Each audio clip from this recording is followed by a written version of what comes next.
quais são esses conhecimentos técnicos, essas habilidades técnicas? O primeiro ponto a gente tem aqui. Para você ser planejador financeiro, você precisa saber sobre gestão de investimentos. Quando a gente fala de gestão de investimentos, vai muito além de escolher boas ações, vai muito além de escolher bons fundos imobiliários, né? Que é o que mais cai na boca do povo, são esses dois produtos da renda variável. Quando a gente fala de gestão de investimentos, você precisa entender aspectos iniciais, como, por exemplo, conceitos básicos de mercado, você precisa entender o que é uma taxa Selic, o impacto da taxa Selic na economia, você precisa entender o que é o CDI, que é o Certificado de Depósito Interbancário, e o impacto desse indexador na renda fixa ou até mesmo na renda variável. Você precisa entender o que é IPCA, que é o Índice de Preços do Consumidor Amplo, que nada mais, nada menos que é a inflação. E qual é o poder da inflação na linha do tempo? Se ela é positiva, se ela é negativa, como é que ela impacta o dia a dia dos seus clientes.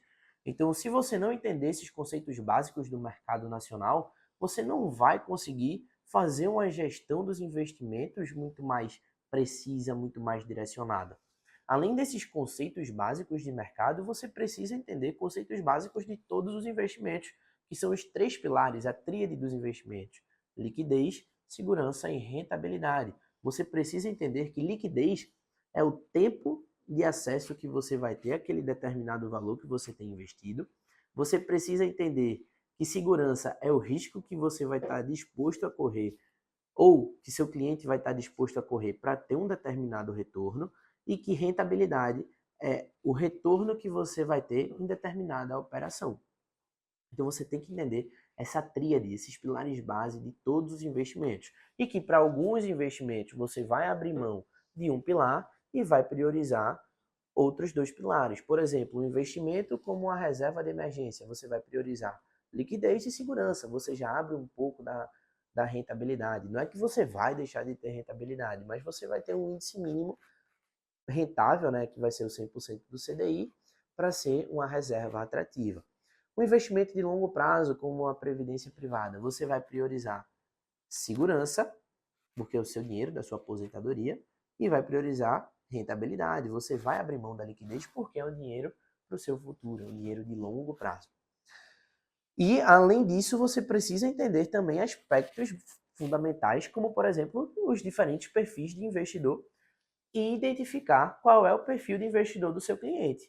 Se é um perfil mais conservador, que é aquela pessoa que não está disposta a correr tanto risco; um perfil mais moderado, que já é aquela pessoa que está disposta a correr um certo nível de risco; ou um perfil agressivo, que é aquela pessoa que tem aptidão ao risco, porque entende que quando feito de forma profissional, o retorno tende a ser exponencial na linha do tempo.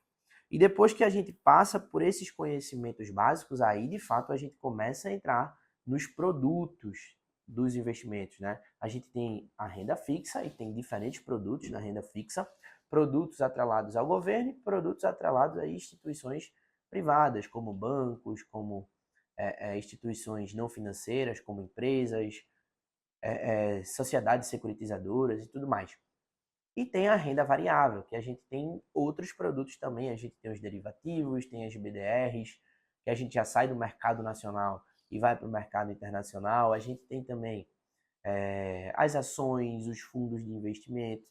E aí a gente começa a entender as particularidades de cada um desses ativos, tanto da renda fixa quanto da renda variável, os aspectos positivos, os aspectos negativos, e aí a gente vai, através do perfil de investidor, através dos conhecimentos básicos de mercado, fazer toda essa gestão do investimento, de investimentos de forma personalizada para os seus clientes. E esse é o diferencial do planejador financeiro, porque o serviço dele é um serviço totalmente personalizado, alinhado com os interesses, com os objetivos e com o perfil de risco do seu cliente. Ele não vai defender a bandeira de nenhuma instituição. A única bandeira que ele vai defender é a bandeira do seu cliente.